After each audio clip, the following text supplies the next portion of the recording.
Now, this is a different kind of drawing. It also came out of our school of self-improvement here at the studio. It is the blueprint of a piece of equipment designed to make cartoons more realistic and enjoyable. This is the plan for a super cartoon camera. We call it the multiplane camera. It was intended for use in our feature-length cartoons. You see, we decided for features, the camera needed improvement too. Actually, the pre-feature cartoon camera was fairly simple in construction and operation, and generally very satisfactory. Here, a Mickey Mouse short is being put on film. Mickey has been inked and painted on transparent sheets of celluloid. This happens to be a panorama effect where the character will walk in one place and the background keeps moving behind him to create the illusion. Each time a new cell of Mickey is photographed, the background must be moved a fraction of an inch. Photographing each one of these celluloids of Mickey and background makes a single frame of motion picture film. And here's how the action looks on the screen.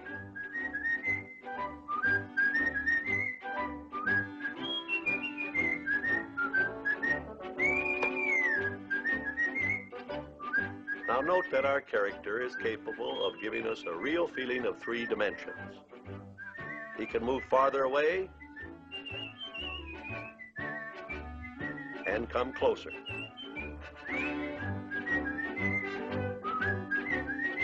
He can turn so that we see all sides of him. He seems to have roundness. There's nothing flat about him. He can almost poke his finger in your eye. But when he leaves, when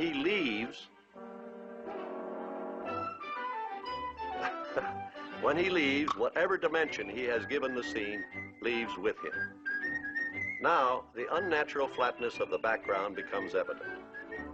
But besides being merely unrealistic, the old-fashioned flat background can also create a false effect. For instance, when our camera moves in closer on this moonlight scene, you'll notice that everything grows larger, including the moon. Now, when you walk along a country road toward the moon, it certainly doesn't grow larger like this, nor does it shrink in size when you walk away from it.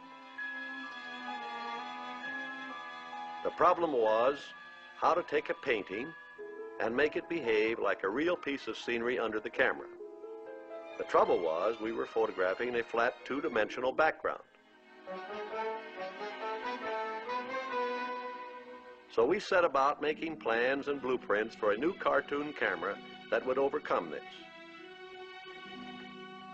The different elements in the scene were separated according to their varying distances from the viewer. This put the moon on a plane farthest away from the camera.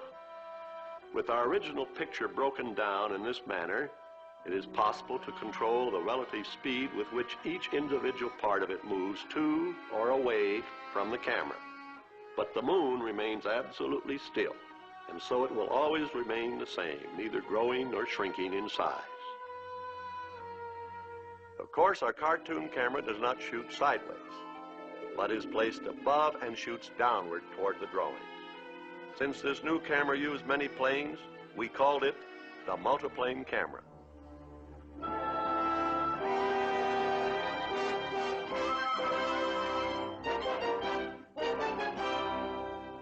And here now is our same moonlight scene the way the multiplane camera sees it. As you can see, we finally got the moon to keep its proper distance. This trick of obtaining a feeling of real depth and dimension in our painted backgrounds was used extensively in the feature cartoons. Perhaps an outstanding example of this occurs in the opening scenes of our cartoon feature, Bambi. Here we see the multiplane camera crew preparing to shoot that scene. Here are the planes for that scene, each with its own separate part of the background painted in oil on glass.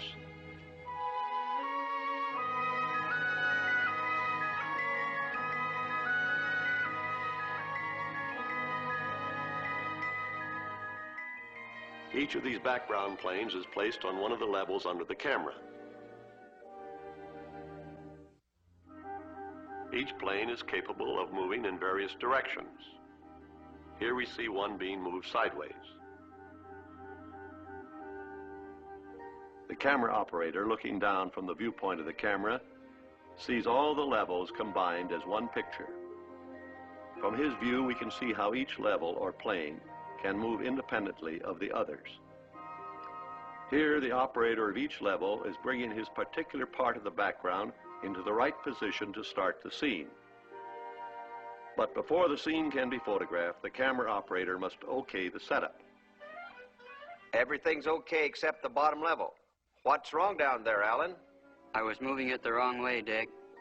I'm taking it back now. How's that? Looks fine now.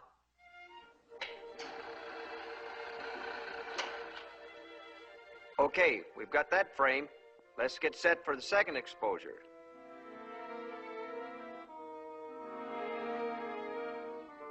In our frame-by-frame method of photographing a cartoon scene, a feeling of depth is not actually too evident when the scene is under the camera.